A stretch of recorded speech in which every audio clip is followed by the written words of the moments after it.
আমরা যাচ্ছি নতুন আরেকটি পর্বে। আমাদের আজকের যিনি গেস্ট অফ অনার অলরেডি উপস্থিত আমার সাথে, স্বাগত জানাচ্ছি আপনাকে। আসসালামু আলাইকুম। ওয়ালাইকুম আসসালাম। হ্যান্ডশেক করতে মনে যাচ্ছিলেন? আমি আসলে হ্যান্ডশেক করতে চাচ্ছিলাম আপনার সাথে। কি নাম আপনার? আমার নাম আসমাউল হোসেন সরল। আমি মেরিন ইঞ্জিনিয়ারিং শিপে জব করি। তো আমি লাস্ট ইন্টার্নশিপ শেষ করে 2023-এ আমি শিপ থেকে নামছি, অক্টোবরের 2020 ব্যাক 2023 আপনি ইন্টার্নশিপ কমপ্লিট করে ফেলেছেন অলরেডি, রাইট? রহস্যে ঘেরা প্রফেশন আপনাদের। যারা আমাদের বন্ধু বান্ধবরা মেরিনে আছে বা নেভালে যারা, তাদের প্রশ্ন আমাদের অনেক আগ্রহ কাজ করে। That's great. হ্যাঁ, আচ্ছা, এরকম হ্যাঁ, আপনার সাগরে ঘোরা, রোমাঞ্চকর ভিউ দেখা, তারপর বিভিন্ন দেশে যাওয়া, এটা একটা অন্যরকম ফিলিংস কাজ করে। হ্যাঁ, ইনসিডেন্ট কিছুদিন আগেই গেছে, সেটার জন্য আমরা সত্যি আশ্বস্ত হতে পেরেছি যে আমাদের সমস্ত নাবিক ফিরে এসেছে এবং সুহালে। তাদের জন্য অনেক অনেক দোয়া থাকলো। আমরা চলে যাই আপনার কাছে গল্পে। সরল বললেন আপনার নাম, রাইট? হ্যাঁ, সরল ডাক নাম, আর আসমাউল হোসেন যেটা আমার সার্টিফিকেট। ওটা হচ্ছে ভালো নেম। সরল, শুনি আপনার জীবনের কথা। আচ্ছা, আমি 2022 ফার্স্ট জুন আমার বিয়ে হয় পারিবারিকভাবে। হওয়ার পর আমাদের ভালোই সম্পর্ক চলতেছিল, ঘোরাঘুরি, ঢাকা, চট্টগ্রাম। তো এইভাবে দুটা মাস খুব ভালোভাবেই কেটে গেল। তারপর আমার ওয়াইফের ইচ্ছা ছিল সে বিএসসি কমপ্লিট করবে। তো তাকে আমি গাজীপুরে ডুয়েট অ্যাডমিশন কোচিংয়ে ভর্তি করাই দিলাম। তো 1 বছর অ্যাডমিশন করতে হবে, কোচিং করতে হবে। আমার বাড়ি জামালপুরের সরিষা বাড়ি। সে প্রত্যেক মাসে একবার করে বাড়িতে যেত 3 দিনের জন্য।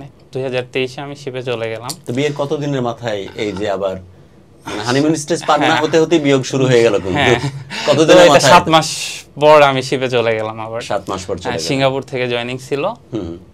হ্যাঁ, সে আমার সাথে এয়ারপোর্টে আসলো। আমার বাবা সে খুব কান্না বিদারক কণ্ঠে আমাকে বিদায় দিল। সে চাচ্ছিল না যে আমি যাই, বাট তারপরেও আসলে তো জীবিকার তাগিদে এটা তো যেতে হবে, কোনো কিছু করার নাই। তো শিপে জয়েন করার পরে কি হলো যে প্রথম আমার সেলটা ছিল সিঙ্গাপুর টু চায়না। ওকে। তো চায়না, এই মাঝখানে আমাদের 9টা দিন সময় গেছে। তো শিপে ওয়াইফাইয়ের কোনো সিস্টেম ছিল না তখন। আচ্ছা।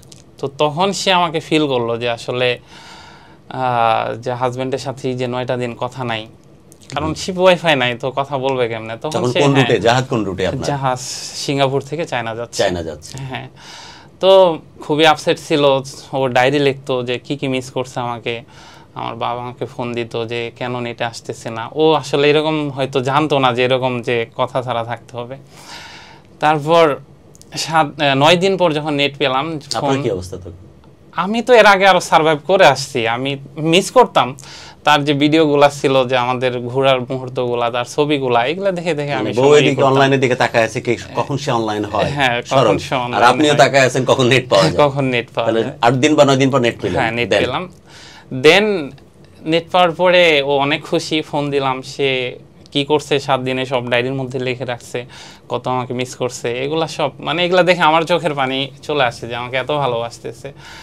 আর তার সাথে একটা বিষয় নেই, সে যেহেতু পড়াশোনার একটু চাপে ছিল, তো আমি চাইতাম যে দিনে 4 ঘন্টা ডিউটি, রাতে 4 ঘন্টা ডিউটি। তো 8 ঘন্টা ডিউটির পর 16 ঘন্টায় কিন্তু ফ্রি, মাঝখানে 8 ঘন্টা ঘুমাইলাম, আর 8 ঘন্টা কিন্তু ফ্রি। তো আমি চাইতাম যে একটু বোর সাথে ফোনে ইনভলভ থাকতে, একটু কথা বলি। সে পড়াশোনা করবে, ভিডিও ফোন সামনে রেখে, হ্যাঁ সে পড়লো, আমি এইদিকে দেখলাম তাকে। তো আমি এরকম চাইতাম, বাট সে এটাতে একটু অনাগ্রহ ছিল প্রথম দিকে, যে না এতক্ষণ আমার তো পড়াশোনা আছে, আমি তো এত সময় দিতে পারবো না। যতক্ষণ কথা বলি, হ্যাঁ 10 মিনিট 15 মিনিট কথা বললাম, এনাফ হয়েছে তো। আচ্ছা, তারপরে সে একটা পর্যায়ে এটা মানে অভ্যাসটা তার হয়ে যায় যে হ্যাঁ, আমিও তারপরে এমন পর্যায়ে গেলাম যে হ্যাঁ, আমি যখন ফোন দিচ্ছি, হ্যাঁ সে ফোন ধরতো, রিসিভ করতো, কথা বলতো, কথা না বলতে পারলে সামনে রেখে দিত, রেখে সে স্টাডি করতো, আমিও তাকে দেখতাম। তো এই পর্যায়ে সম্পর্ক খুব ভালো চলতেছিল। কিন্তু মাঝে মাঝে একটু ঝগড়া হইতো, যেটা সম্পর্ক বা ফ্যামিলির মধ্যে হতেই পারে। এটাই ঝগড়া বলতে, হ্যাঁ তুমি আমাকে পর্যাপ্ত কেন সময় দিচ্ছ না, আমি তো আরো সময় যাচ্ছি। হ্যাঁ, আমি বলতাম এটা। আমি কি করতাম, ডিউটি টাইম ছিল সকাল 8টা থেকে 12টা পর্যন্ত। তো মাঝখানে টি ব্রেক থাকতো সময়। তো আমার কলিগরা বা সবাই টি ব্রেকের জন্য সবাই চা খেতে চলে যেত, কিন্তু আমি চা খেতাম না। আমার কাছে মনে হতো আমি এই টাইমটা আমার যদি বউর সাথে কথা বলি, আমার 4 থেকে বেশি কিছু হয়ে যাবে আমার কাছে। তো আমি এরকম নিয়েই তার সাথেই করতাম। সেও এটা এনজয় করতো প্রথম দিকে। আচ্ছা, তারপর এরকম করে চলতো, হয়তো মাসে 1-2 বার একটু কথা কাটাকাটি হইতো, কিন্তু সেটা কোনো সিরিয়াস পর্যায়ে না। কিন্তু আমি আবার কি করতাম নিজের থেকেই, যে আমার যখন একটু পরে আধা ঘন্টা বা 1 ঘন্টা পরে মনে হইতো যে একটু চিল্লাইছি, তো হয়তো হ্যাঁ নিজেরই খারাপ লাগতো, আমি আবার ফোন দিয়ে সরি বলতাম। সে সরি বলার অভ্যাসটা তার নাই, এটা যে সে বলবে হ্যাঁ এটা থাকে না, এটা অভ্যাসটা নাই তার, এরকম ছিল। তো আমি সরি বলতাম, বলে ওখানে পার্সোনালিটি দেখাতে যাবে ওর কপালে খারাপ আছে, মাইনা নিতে হবে বিয়ের দিন, কবুল বলার সাথে সাথে সরি বলার অভ্যাস। হ্যাঁ, তো আমি সরি বলে নিজের থেকে এটাই করে নিতাম। কিন্তু এখন আমি এটা বুঝতে পারতাম না সেই পয়েন্টগুলা সে নোট করে রাখবে বা মনের মধ্যে গেঁথে রাখবে, এটা আমি আসলে বুঝতে পারি না। এটাও লিখে রাখার মতো, মানে হ্যাঁ লিখে রাখার মতো, যে এটা আমার মনের মধ্যে থেকে গেল, তুমি আমার সাথে একদিন চিল্লাইছো। তো চিল্লানোর গুলার মধ্যে কেমন চিল্লান, সে বিড়াল খুব পছন্দ করতো, বাট আমি বলতাম একটু সাবধানে থাইকো। বাট নিজের পার্সোনাল বিড়াল এরকম না, ওই যে রাস্তার মধ্যে দেখবে বা এটাই দেখাই ধরতে যাবে। তো একদিন তার কোনো এক ফ্রেন্ডের বাসায় গেছে, তো একটা বিড়াল ধরছে, বিড়ালটা আছর দিছে।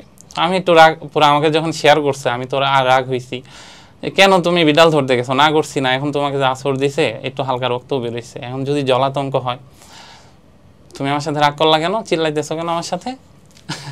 এই যে এটা। তারপরও হ্যাঁ আমি আবার তখন চুপ হয়ে যেতাম, আচ্ছা ঠিক আছে আমি চিল্লাইছি, হ্যাঁ উপায় তো নাই, নাবিকের তো ওই ফোন ছাড়া কিছু নাই, ফোন ছাড়া তো আর কিছু নাই। তো এরকমই ছিল। তো তারপর সে তার মাইগ্রেনের প্রবলেম ছিল, তো গত ঈদুল আজহা, গতটা এখনো তো সামনেটা আসে নাই, তো ওর বাসা থেকে বললো যে ওর মাইগ্রেনের সমস্যাটা, তখন ঈদুল আজহাতে সে বাসায় গেছে। তো ওর বোন তাকে সাথে নিয়ে ময়মনসিংহ মেডিকেল কলেজে বা ওইখানে কোনো একটা ক্লিনিকে নিয়ে গেছে, তো দেখাইলো। আমি এর মধ্যে একটা জিনিস বলে নিই, যে তার যত সমস্ত খরচ বা এগুলা সব আমি বিয়ার করতাম। আমি বলতে আমি একটু টিক্স করতাম। টিক্সটা হলো এরকম, আমার সব স্যালারি আমার অ্যাকাউন্টে আসতো, শিপে যেহেতু স্যালারি হাতে নেওয়ার ওয়ে নাই, আমার অ্যাকাউন্টটা আবার আমার আব্বার কাছেই থাকতো। তো আব্বা কী করতো, আমার স্যালারি আসার সাথে সাথে আমার ওয়াইফকে 7,000 টাকা দিয়ে দিত। মানে আব্বা তো গ্রামে প্রাইমারি স্কুলে মাস্টার করে, উনি একটু হিসাব করতো যে তার 3,000 টাকা খাওয়া লাগে মাসে, আর 2,000 টাকা ঘর ভাড়া, 5,000, আর 2,000 টাকা এক্সট্রা দিলাম হাত খরচ। এখন আমি বুঝতাম যে হয়তো তার হাত খরচ এটা এনাফ না, কারণ একটা এখন 3 পিস যদিও কিনতে যায় তো এটাও দেখা যায় 2-3 হাজার টাকা চলে যায়। তো আমি এক্সট্রা ওর যখন যেভাবে প্রয়োজন হতো আমি ওইটা পূরণ করে দিতাম, কিন্তু আমি এটা ফ্যামিলিকে বলতাম না, এটা আমি নিজ থেকেই দিতাম। কখনো 5,000, কখনো 10,000, কখনো 15,000 এইভাবে দিতাম। মাঝে মাঝে ওকে বলতাম, ওর আম্মুকে, যে তোমার আম্মুকে বলো ও আমার সাথেই থাকতো, যে আমার ওয়াইফকে যেন 5,000 টাকা একটু বিকাশ করে দেয়। আমি ওকে ডলার দিয়ে দিতাম। কলিগ নাকি? হ্যাঁ, পর্দার আড়ালে আছে আরেক নাবিক, তার কলিগ, তাকে বলা হতো যে টাকাটা পাঠিয়ে দাও, আমি পরে দিয়ে দিচ্ছি। হ্যাঁ, বইয়ের জন্য কোনো অসম্পূর্ণ বা কোনো কমতি না থাকে, কোনো কমতি না থাকে। হ্যাঁ, তো আমি এটা করতাম। এদিকে বাড়িও ম্যানেজ থাকলো, এদিকে বউ ম্যানেজ থাকলো। তো এখন এর মধ্যে একটাই হলো যে তার ফ্যামিলি বলতে তার বোন বা ভাই আর মা। সরল, আপনি তো ওকে ভর্তি করার দায়িত্বটা আপনি নিজে থেকেই তো নিয়েছেন? হ্যাঁ, নিজে থেকে নিছি। যে আমার বউ গ্রাজুয়েশন করবে না, এটা কেমন হয়, এর জন্যই তো আপনি বিএসসি ইঞ্জিনিয়ারিং করানোর দায়িত্ব নিয়েছেন। ওকে, তারপর? তো আমার বউ, তারা ভাই বোন ছিল, 3 ভাই বোন, বাবা ছিল না, বাবা 2012 সালে মারা গেছে। জি, আপনি ময়মনসিংহের কথা বলছিলেন, ওই যে আপনার বড় বোনের সাথে? হ্যাঁ, বড় বোনের সাথে সে ওই যে মেডিকেলের ইয়েতে গেছে, তার চেক আপ করতে, মাথায় যে মাইগ্রেনের জন্য। তো ওইটা চেক আপ করে আসার পরের দিন আবার চোখের ডাক্তার দেখাইছে জামালপুরে। তো 2টা প্রেসক্রিপশন এক করছে, করার পর ওষুধ কিনছে ফার্মেসি থেকে, তারপর সে আবার গাজীপুর চলে আসে। এখন আমি জিজ্ঞাসা করলাম, তুমি 2টা প্রেসক্রিপশনের ওষুধ কি একসাথে খাচ্ছ? বলে হ্যাঁ। বললাম এটা কি ডাক্তার বলছে? কয় না, যে ফার্মেসি থেকে কিনছি উনি বলছে যে হ্যাঁ সমস্যা নেই, একসাথে খাওয়া যাবে। আমি তখন একটু চিল্লাইছি, বলতে এটা ভালোবাসার চিল্লানি, যে শাসন, যে তুমি কেন ডাক্তারের পরামর্শ ছাড়া এটা খেতে গেলে? তোমার যে ফার্মেসিওয়ালা সে তো আর ডাক্তার না, তুমি প্রেসক্রিপশনে যে নাম্বার আছে ওই নাম্বারে ফোন দাও, দিয়ে জিজ্ঞাসা করো ডাক্তারকে 2টা খাওয়া যাবে কিনা। আচ্ছা, তখন সে রিয়াকশন দেখায় নাই কোনো। আমি আধা ঘন্টা পর আবার ফোন দিছি, দিয়ে বলছি কি ফোন দিছিলা, মানে একটু ইয়েতেই জোরেই বলছি যে ফোন দিছো তুমি? ও চুপ আছে, আমি ভাবছি দেয় নাই। আমি আবার একটু চিল্লাইছি, তো চিল্লানোর পরে এখন ও হয়ে আছে, কেন তুমি বারবার আমার কাছে চিল্লাচ্ছ? আমি তো ফোন দিছিলাম ডাক্তারের কাছে, আমি সব শুনে নিছি। আচ্ছা, তখন আমি সাইলেন্ট হয়ে গেলাম, যে শুনে নিছে তাহলে তার কোনো প্রবলেম নাই। আচ্ছা, তো এই ছিল এরকমভাবে এডেনের সরল কেন আপনি চিন্তা করতেছেন আমি জানি না। মেয়েরা পাগলের মতো এই ধরনের পার্টনার, স্বামী, বয়ফ্রেন্ড খুঁজে বেড়াচ্ছে, যে এরকম কেয়ারিং হবে, আচর লাগলে জলাতঙ্কর ভয় করবে, অথবা যে কোনো দুইটা ওষুধের পার্শ্ব প্রতিক্রিয়া যে কোনো সমস্যা হতে পারে, এটা সে নিজে থেকে ভাববে, এমন বয়ফ্রেন্ডের খুঁজে পুরো পৃথিবী এখন। জি, তারপর সরল। তো আমার শ্বশুর বাড়ি মানে আমি নিজের খুব আপনই মনে করতাম, যে আমার শাশুড়ি মা মনে করতাম, ভাই মনে করতাম। তো তাদের কোনো একটা সমস্যার কারণে তারা ব্যাংক থেকে লোন নিছিল, এনিহাউ সেই লোনটা তারা আর শোধ করতে পারছিল না। তো ব্যাংক থেকে অনেক প্রেশার দিচ্ছে। তো ইন দ্য মিন টাইম আমি বললাম যে আমার সুমন্দি যে ভাইকে, যে ভাইয়া আমি আপনার টাকাটা দিয়ে দিচ্ছি, আপনার যখন সময় হবে টাকাটা আমাকে আবার ব্যাক দেন, যেহেতু ব্যাংক অনেক প্রেশার দিচ্ছে, হয়তো বাড়িটা আবার চলে যেতে পারে। তো আমি আমার জাহাজের সেকেন্ড অফিসার, উনি বাংলাদেশি ছিল, নূরে আলম, তো ওনার ইসলামী ব্যাংক থেকে আমি আমার ওয়াইফের ইমার্জেন্সিভাবে একটা ইসলামী ব্যাংক অ্যাকাউন্ট খুলতে বলি। তো উনি খোলার ওই দিনই আমি সেকেন্ড অফিসারের দ্বারা আমি 90,000 টাকা, না হ্যাঁ 90,000 টাকা ট্রান্সফার করি, আর 10,000 টাকা বিকাশের মাধ্যমে দিই, টোটাল 1 লাখ টাকা দিয়ে মানে তাদের বিপদটা রে করি। তারা এত খুশি হয়েছিল যে আসলে যে এই মুহূর্তে এইভাবে টাকাটা পাবে, বা আমি যে নিজ থেকে অফার করব, এটা আসলে আমাকে তারা মানে এতটাই মানে তখনই করলো, মানে আমি নিজেও ইমপ্রেস, আমার কাছে গর্ববোধ লাগছে যে এরকম কন্ট্রিবিউশন থাকা উচিত। বাট একটা জিনিস জানার ইচ্ছা, আপনার তো জীবন একদম 10 on 10, সব ঠিকঠাক পারফেক্ট নাকি আর অন্য কোনো ঘটনার মধ্যে? না, আমার সামনে যে ঘটনাটা যাচ্ছে সেটা আমার খুবই সরফুল। তারপর আগস্টের 9 তারিখে আমি 8 তারিখে তার সাথে একটু কথা হলো, যে এটা হলো যে সে আমাকে যা বলতো, আমার পছন্দ অপছন্দ আমি সাথে সাথে মেনে নিতাম। তার পছন্দগুলা যেগুলা ভাল লাগতো না আমাকে যদি বলতো, হ্যাঁ আমি সাথে সাথে ওটা মেনে নিয়ে আমি করতাম, যেহেতু ওয়াইফ বলছে, ওয়াইফের এটা পছন্দ না, সো আমি এটা করব না। তো তার কোনো একটা অপছন্দ কাজ আমার সে পছন্দ কাজ, বাট আমার একটু পছন্দ হয় নাই, তো আমি এটা না করছিলাম যে তুমি এটা করো না বা এটা চেঞ্জ করো।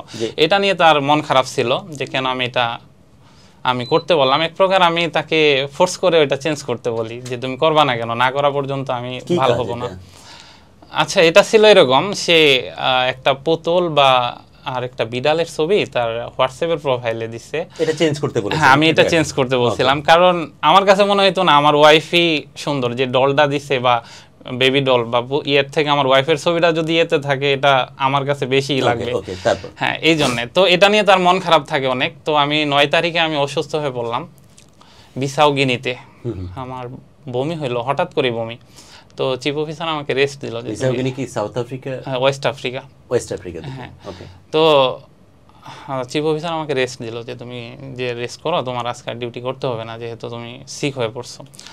তো আমি এটা ওয়াইফকে জানাইলাম যে আমি তো অনেক বমি করছি, তো এখন ভাল লাগতেছে না, কাজেও নাই, আমাকে বেড রেস্ট দিছে, তো তোমার সাথে কথা বলে যে না তুমি ঘুমাও, তোমার ঘুমাইলে একটু ভাল লাগবে। তো আচ্ছা, তার ফোন কেটে আমি ঘুমাই পড়লাম। তখন আমাদের ওইখানে সন্ধ্যা, বাংলাদেশ সময় তখন মেবি রাত 11টা বা 12টা এরকম। তো আমি ঘুম থেকে পরের দিন সকালে উঠে দেখি আমার ফোনে শুধু একটা টেক্সট, আর কোনো ফোন নাই, যে কি অবস্থা বা আমার শরীরের কি কন্ডিশন, এটা কোনোই নাই। তো আমি একটু বিস্মিত হলাম যে অসুস্থর কথা শুনে আমাকে করতেছে না, কারণ কি হঠাৎ কি চেঞ্জ হয়ে গেল নাকি। আমি তারপর আরও কিছুক্ষণ ওয়েট করি, আমার ওইখানে তখন 11টা বাজে আর বাংলাদেশ বিকাল 5টা। আমি তখন ইচ্ছা করে ফোন দিলাম, সে ঘুমাচ্ছে। পরে বললো আমি ঘুমাচ্ছি। তো আমি বললাম আচ্ছা তাহলে ঘুমাও। কিন্তু এটা আমি আসলে নিতে পারতেছিলাম না, যে আমার প্রায় একদিন 24 ঘন্টা পার হয়ে আরো 12 ঘন্টা চলে গেছে। সবচেয়ে বড় কথা, এত দূরে কোথায় আপনি আছেন, কোথায় আপনি, এটা আমি আসলে নিতে পারতেছিলাম না। আমি ইচ্ছা করে ফোন দিলাম, তারপরেও সে ঘুমে। আর এই সময় তো তার আসলে যতই ঘুম থাকে আমার সাথে কথা বলাটা তার উচিত ছিল, বা খোঁজ খবর নেওয়া উচিত, অন্তত জিজ্ঞাসা করতে পারতো যে তোমার শরীরের কি কন্ডিশন। তো আমি আবার ফোন দিই, তো আমার মনে তখন অভিমান বা একটু খুব জমে যায়, খুব স্বাভাবিক। হ্যাঁ, আমি আবার ফোন দিই, ফোন দেওয়ার পরে বলি আচ্ছা প্রভা, তার নাম ছিল প্রভা, সানজিদা রহমান প্রভা, যে প্রভা তুমি কি চাচ্ছ আসলে, এই যে সারাটা দিন গেল তুমি খোঁজ নিলা না, রাত গেল খোঁজ নিলা না, আসলে কি মানে এমন করতেছে এখন, আমি কি করছি? ও মনে করেন যে হ্যাঁ সাইলেন্ট আছে, কোনো অ্যান্সার দিতেছে না। তো আমি বললাম আচ্ছা আমাকে কি তোমার বিরক্ত লাগে, ভাল লাগে না যে আমার সাথে যে আমি যে তোমার কাছে বাড়তি সময় চাই, এগুলার জন্য কি তুমি কোনো প্রকার আপসেট আমার কাছে বা চাচ্ছ না আমাকে? যদি না চাও তাহলে আমাকে ছেড়ে দাও বা তুমি নিজের থেকেই করো। ওই সময় আমার অভিমানে আমি এই কথাটা বলে ফেলছি, যদি হ্যাঁ বাট আমার মনে হয়েছিল কিছুক্ষণ পর যে কথাটা বলা আমার ঠিক হয় নাই। আমি তাকে ফোন দিছি আর ফোন রিসিভ করতেছে না। পরে আমার আব্বার সাথে তার খুবই ভালো সম্পর্ক, যেহেতু আমার আব্বা পছন্দ করে বিয়ে করাইছে। তো আমি আব্বারে ফোন দিয়ে বললাম যে বাবা আমি তো এরকম একটা কথা বলে ফেলছি, আমার মনে হয় কথাটা বলা উচিত হয় না, আপনি একটু বললে হয়তো তার রাগটা কমবে। তো আব্বা বা আম্মা এটা শুনে আমাকে অনেক ধমকাইলো যে এরকম কথা কেউ বলে, এই কথা কেন বলছো। তো আচ্ছা আব্বা হাসি খুশি মনেই সে আব্বা ফোন দিছে তাকে, যে আমার এর আগে আব্বার উপরে কখনো সে আব্বার কোনো কথার অবাধ্য হয় নাই। এটা আগস্টে 9-10 তারিখে এটা।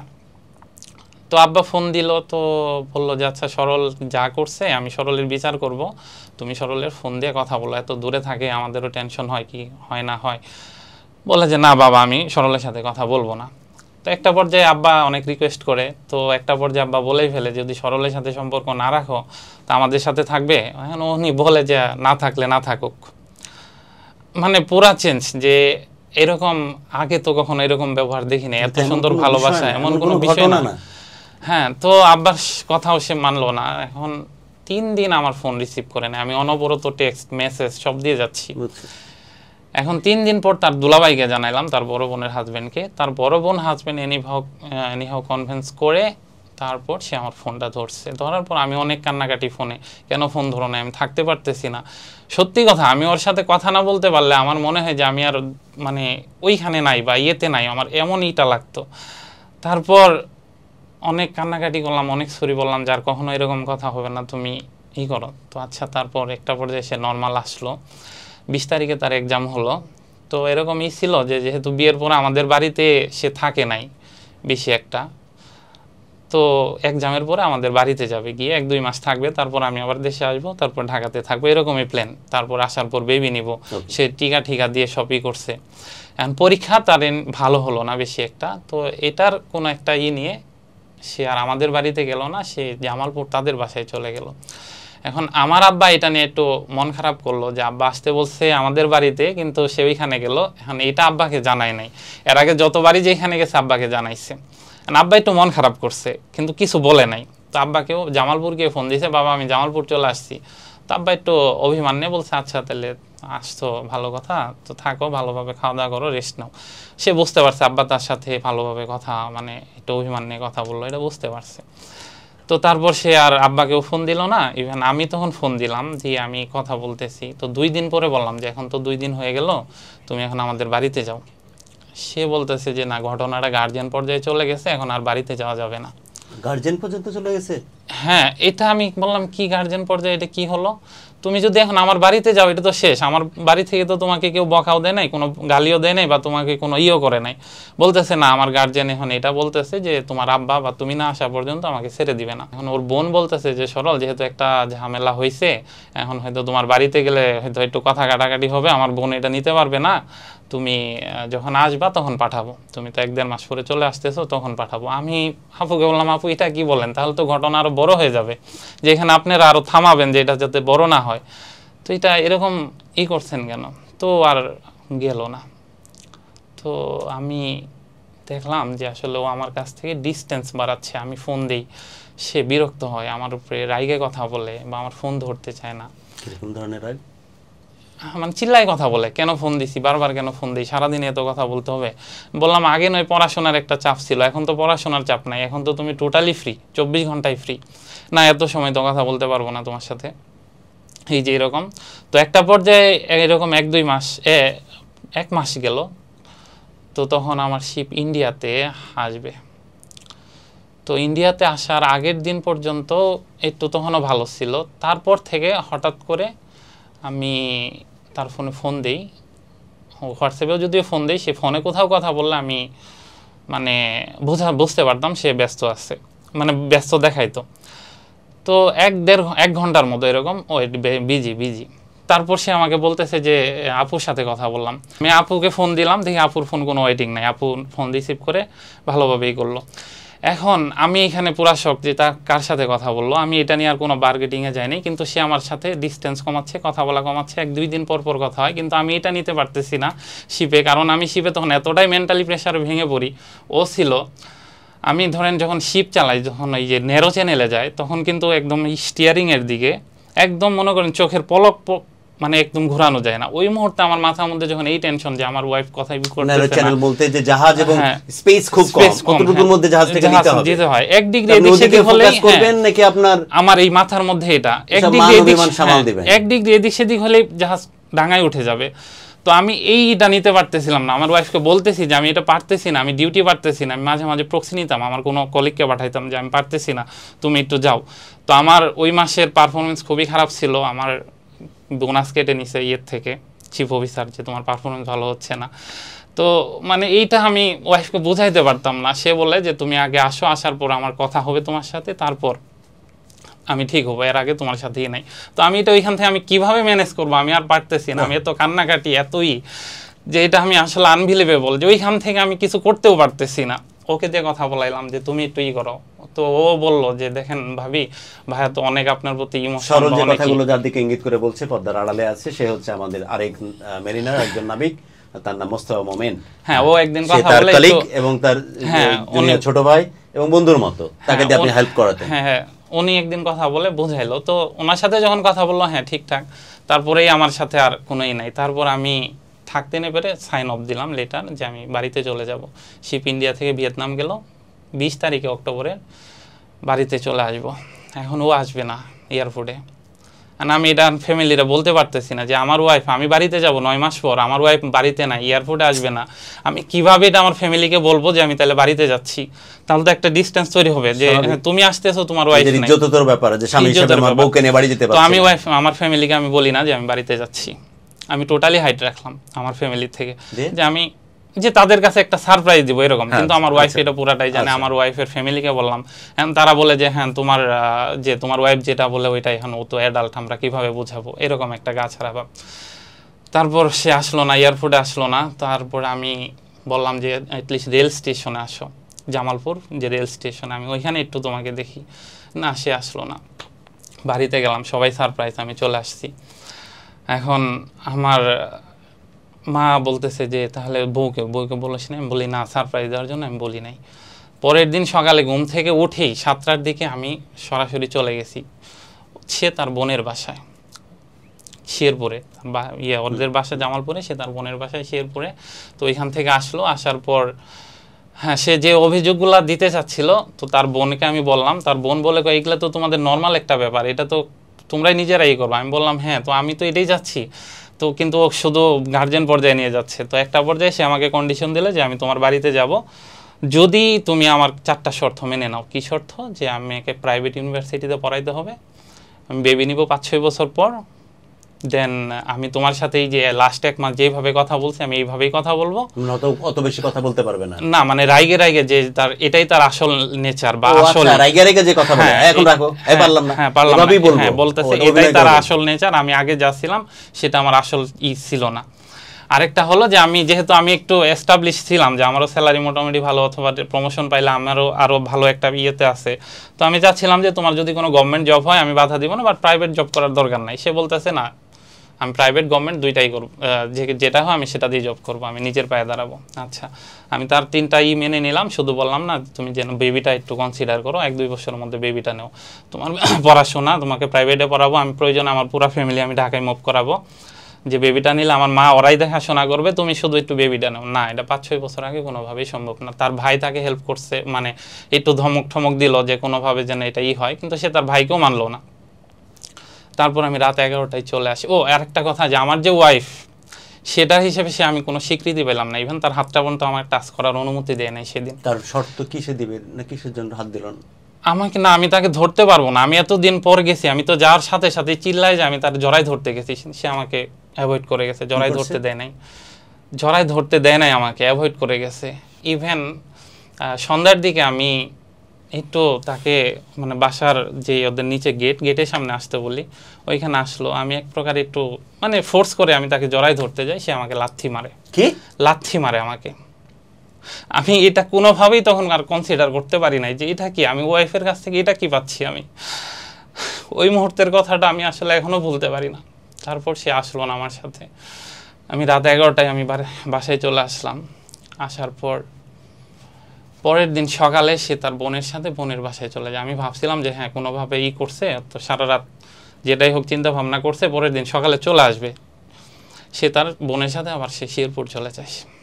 এটা আমি খুবই আরও আপসেট হয়ে গেলাম যে এটা কি আসলে কি চাচ্ছে সে, আমি মানে ভেবে পাচ্ছি না।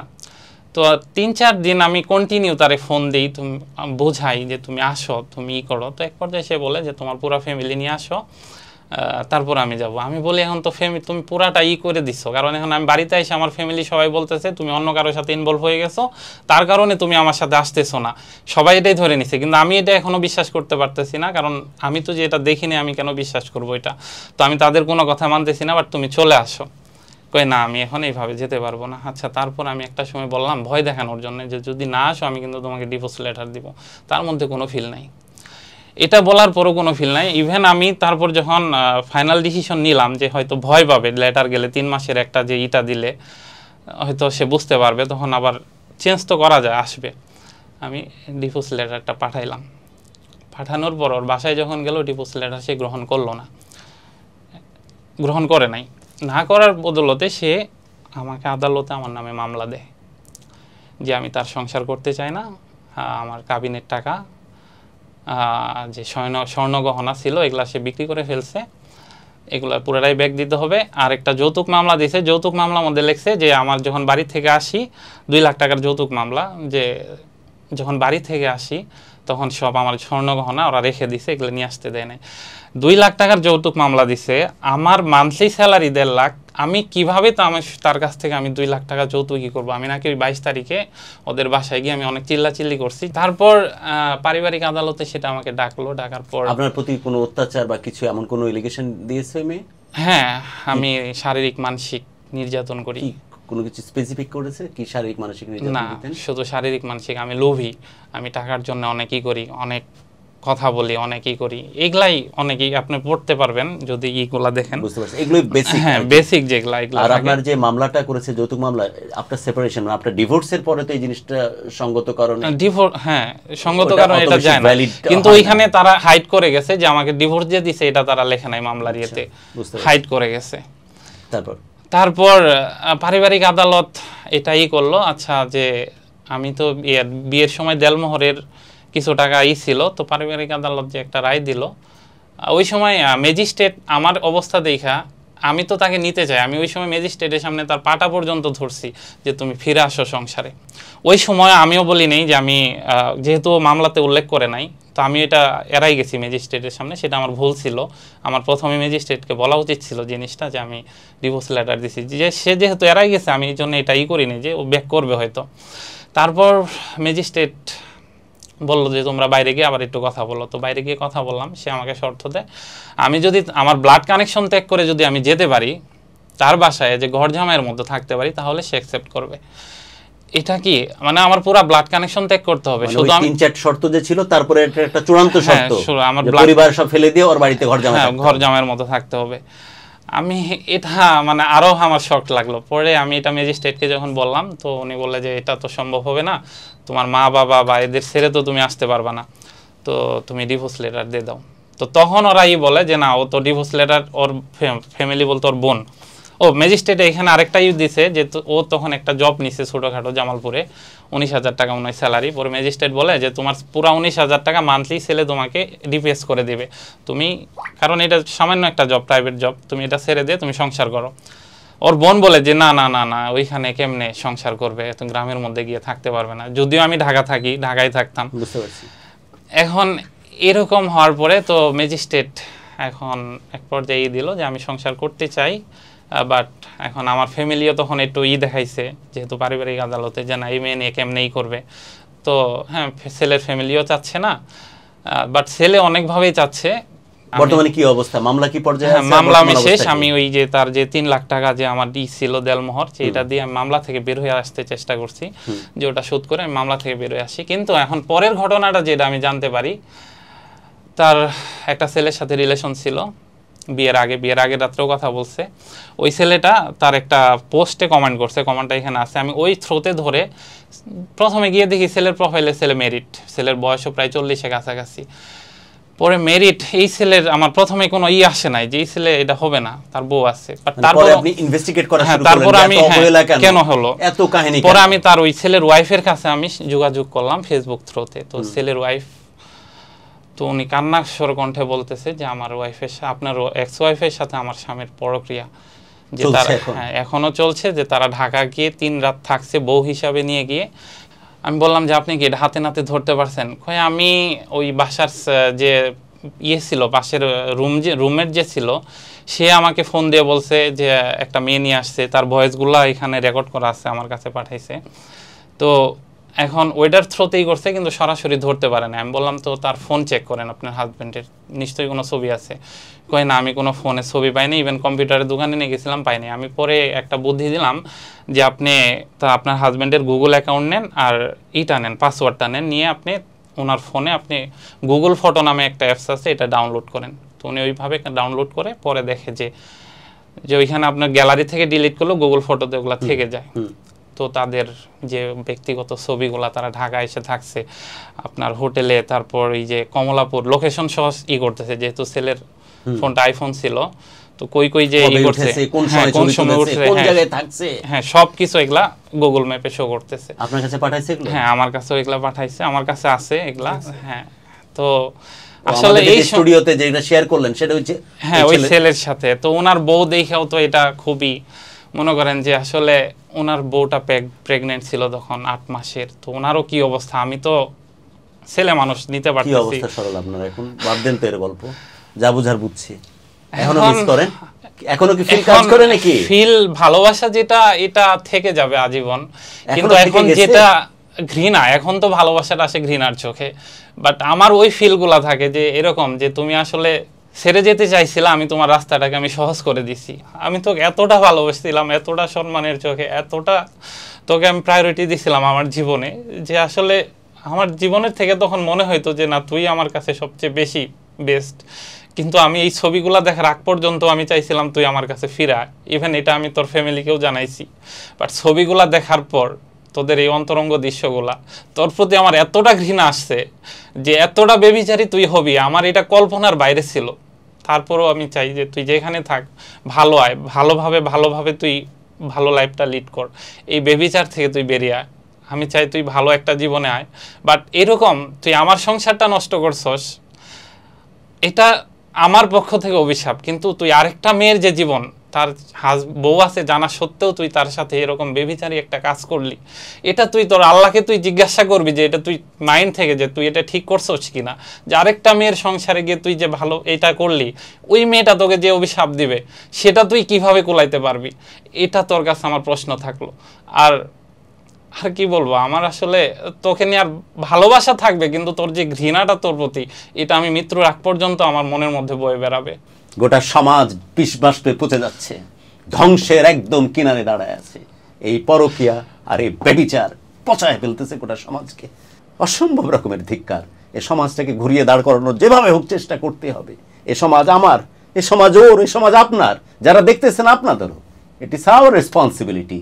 এই নোংরাদের হাতে সমাজের কিনারা তুলে দেওয়া যাবে না। এই সমাজটাকে ধসিয়ে দিতে পারি না। আমাদের 14 পুরুষের লেগেসি এই বাঙালি সমাজ, এটাকে আমরা নষ্ট করে দিতে পারি না। বিদায় নিচ্ছি আজ। আর আপনাদের জন্য বলে রাখা ভালো যে আমরা যা শুনেছি তার কাছ থেকে শুনেছি, বাকিটা যদি আপনারা বলতেই চান অবশ্যই স্টুডিওতে এসে কথা বলতে পারেন। বাট চাওয়া একটাই, ভাই আমার এরকম একটা জুয়েল ছেলের অনেক ভালো থাকা জরুরি। এরকম একটা পবিত্র মন আর পবিত্র ভালোবাসা ডিজার্ভ করে। আল্লাহ রাব্বুল আলামিন যেন এমন মেয়ের দেখা তোমার সাথে দেয় এবং তুমি সুখে থাকো।